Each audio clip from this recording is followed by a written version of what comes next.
Pour le ministère de l'enseignement de base, le gouvernement décide en conseil du paiement des indemnités sur la période de 2023 à 2025. Il se fera au cours de l'année selon une répartition du pays.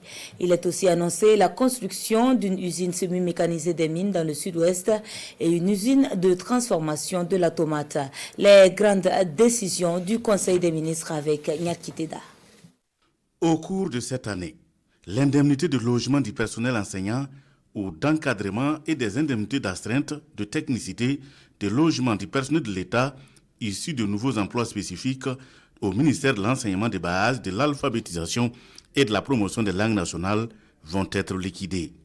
C'est l'une des décisions du Conseil des ministres du jour. À travers un décret, l'exécutif permet d'appuyer la dette sociale à l'endroit des agents du ministère.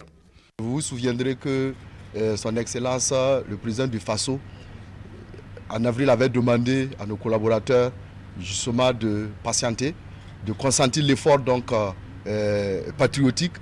Et dès que la situation va s'améliorer, alors donc, le gouvernement prendra les dispositions pour honorer cette dette sociale. Alors cette décision du Conseil, il faut le dire, est un acte fort et symbolique.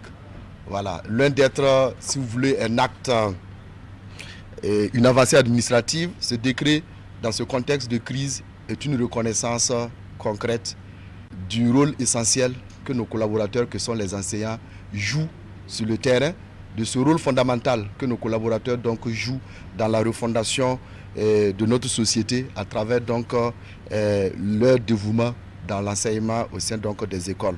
Ce geste en faveur de leur bien-être est le reflet de la reconnaissance du gouvernement envers l'ensemble de ses collaborateurs. Avec la vision et l'engagement de plusieurs autorités, notamment le chef de l'État, son Excellence le capitaine Ibrahim Traoré, et de son Excellence le Premier ministre, cette vision et cette volonté accordée au secteur de l'éducation, ce décret traduit effectivement de manière concrète cet engagement à accompagner le secteur et cet engagement à reconnaître l'effort fourni par l'ensemble de nos collaborateurs. Pour la mise en œuvre concrète du décret, le pays est subdivisé en 4 zones et les paiements se font à partir de février jusqu'en décembre prochain. La dette sociale s'élève à plus de 31 milliards de francs CFA et couvre la période 2023-2025. Ce jour, le Conseil des ministres autorise également la participation de l'Agence pour la promotion de l'entrepreneuriat communautaire, APEC, dans 2 usines en cours de construction. La première usine est une usine semi-mécanisée de mines qui est actuellement en construction au niveau de la région du sud-ouest.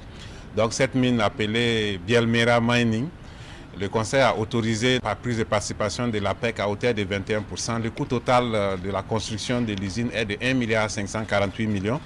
Donc avec cette autorisation, l'APEC pourra prendre une participation à hauteur de 21% et les 79% seront prises par la société coopérative Bâtir l'Avenir qui porte les participations des adhérents de l'APEC.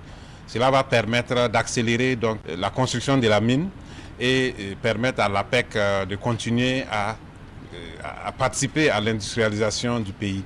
La deuxième unité industrielle que l'APEC va mettre en place, pour laquelle le Conseil a autorisé la prise de participation, c'est une usine de transformation de tomates dans la région du centre-est, notamment à Tinkodogo.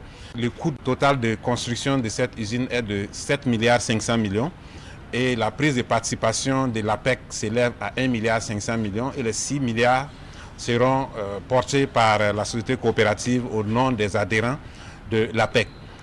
Cette usine va permettre également d'améliorer l'industrialisation du pays à travers la transformation de la tomate. La création de ces usines va contribuer à l'industrialisation du pays, à l'essor de l'économie nationale à travers la création d'emplois.